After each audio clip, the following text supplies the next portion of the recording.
On va faire le numéro 34, la page 350, chapitre 8. On dit, on suppose qu'un électron et un proton se déplacent tous les deux perpendiculairement au même champ magnétique uniforme.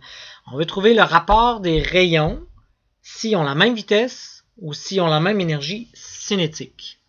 Donc, premièrement, peut-être à remarquer, si je mets un champ magnétique qui rentre dans la page, ça va être plus facile. Je vais commencer avec un proton. Donc, qu'est-ce qui arrive si je lance un proton ici avec une certaine vitesse V dans cette direction-là? Je fais la règle de la main droite.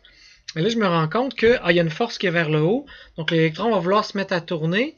Ben, il va se mettre à monter. Mais en montant, la force change d'orientation. C'est toujours QVB.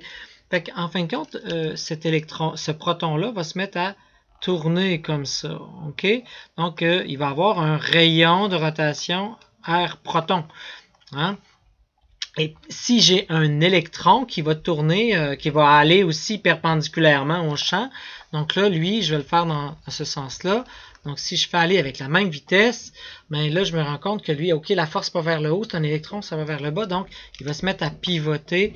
Il va se mettre à pivoter comme ça avec un autre rayon, le rayon que lui, l'électron va avoir. L'idée, c'est d'avoir le rapport entre les rayons. Mais on se rappelle, premièrement, si c'est perpendiculaire, la force qui est en jeu ici, hein, c'est une force qui est QV croix B, donc QVB en valeur absolue.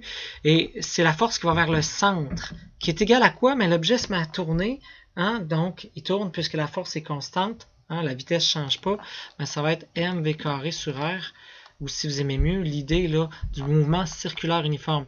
Puis cette force-là qui va vers le centre, c'est Q en valeur absolue, V croix B ou VB. Là, hein, donc, c'est sûr, il y en a un dans un sens, un dans l'autre. mv carré sur r. En bout de ligne, vous voyez que cette vitesse-là s'élimine. Ce qui va me permettre d'isoler le rayon. Donc, le rayon, je me rends compte que c'est mv sur QB.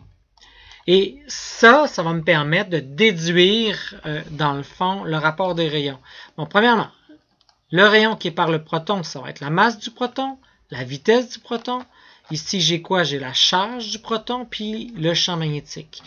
Pour ce qui est de l'électron, ça va être quoi? Ben, ça va être la masse de l'électron, la vitesse de l'électron, la charge de l'électron et le champ magnétique. Ben, ils ont la même vitesse, ils ont le même champ magnétique. Ben, ça veut dire quoi? Ben, quand que je vais faire le rapport, le rapport du rayon du proton divisé par le rayon de l'électron, donc si je fais le rapport de tout ça, ça fait la masse du proton, la vitesse divisée par la charge du proton, le champ magnétique, la masse de l'électron, la vitesse, la charge de l'électron et le champ magnétique, ben, je me rends compte que la vitesse s'élimine, le champ magnétique s'élimine. C'est quoi ça, la charge d'un proton? C'est E. C'est quoi ça, la charge de l'électron? C'est E. C'est la même charge. La même affaire, là. Donc, ça aussi, ça s'élimine. En bout de ligne, c'est la masse du proton divisée par la masse de l'électron. Ah, ben là, dans le fond, je vais aller faire ça. Je vais aller chercher la masse du proton. 1,673. 1,673 par 10 à la moins 27. Tout ça divisé par 9.109, ben ça, 9.109 par 10 moins 31. Donc, automatiquement, ça va me donner quoi? Ben, le rapport des rayons. Donc, on sait que c'est 1800 quelque chose. Bon, 1,673 exposant 27 moins divisé par 9.109 exposant 31 moins. Ouais, j'ai fait une erreur. Je vais recommencer. 1,673 exposant 27 moins, divisé par 9.109, exposant 31 moins. On arrive à 1836, donc 1836,6, donc environ 1837 fois plus grand.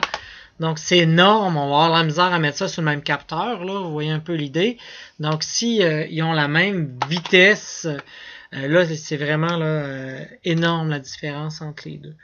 Voilà, la deuxième question, c'est si on a la même énergie cinétique. Donc, si on a la même énergie cinétique, oh, là, c'est différent. Donc, je vais reprendre ce qui est ici. Donc, je vais revenir un peu en arrière.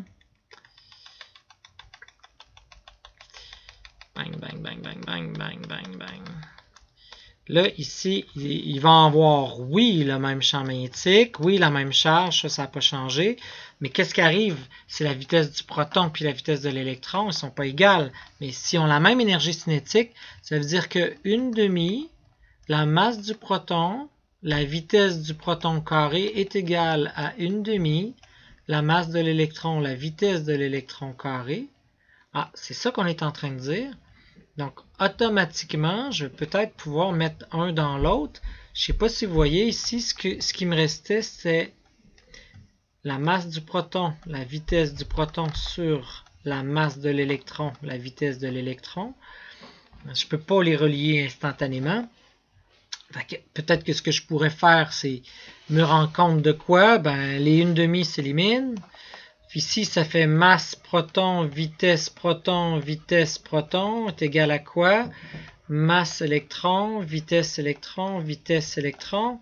Ben, je ne sais pas si vous voyez ça divisé par ça. Ah, mais mettons-les ensemble. MPVP divisé par MEVE. Qu'est-ce qui me reste? Ben, il me reste ça de ce bord-là, puis lui, il va aller en division de l'autre côté. Donc, VE sur VP. Bon, c'est pas utile, je peux pas faire ça. Je vois pas pourquoi je vais dans cette direction-là. Attendez, je me reprends. Je peux pas avoir les vitesses, je connais pas. C'est les vitesses que je veux modifier. Fait que je vais plutôt isoler en fin de compte VP, puis je vais le mettre dans l'autre là. Donc si j'isole VP, qu'est-ce qui me reste? Donc VP carré, il va me rester ME sur MP VE carré. On va faire la racine, donc je me rends compte que, ben, je vais le mettre tout de suite en bas de l'autre bord, VE. Puis je vais faire la racine carrée de ça, la racine carrée de ça. Donc ça, je vais pouvoir le mettre là-dedans. Donc ça va me faire MP sur ME fois la racine carrée de ME MP. Et en bout de ligne, ben, qu'est-ce que je pourrais faire? C'est les mettre à l'intérieur. Donc si je mets à l'intérieur, qu'est-ce qui va me rester? MP carré ME sur ME carré MP.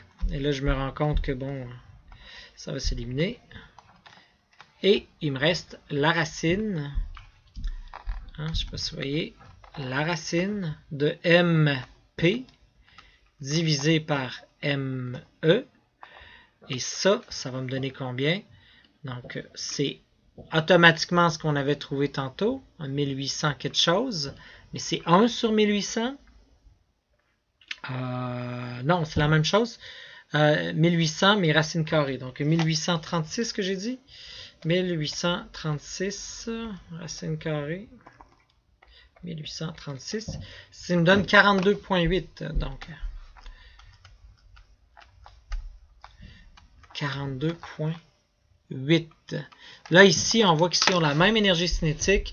Mais la différence entre les deux rayons, c'est 43 fois à peu près là, en tant que tel de rayon. C'est quand même énorme là, pour être dans le même capteur. Là, mais ça vous donne des idées là, au niveau des relations qu'on pouvait faire comme mathématiques. Je t'allais vite un peu vers la fin, là, mais je suis sûr que vous êtes capable de vous débrouiller.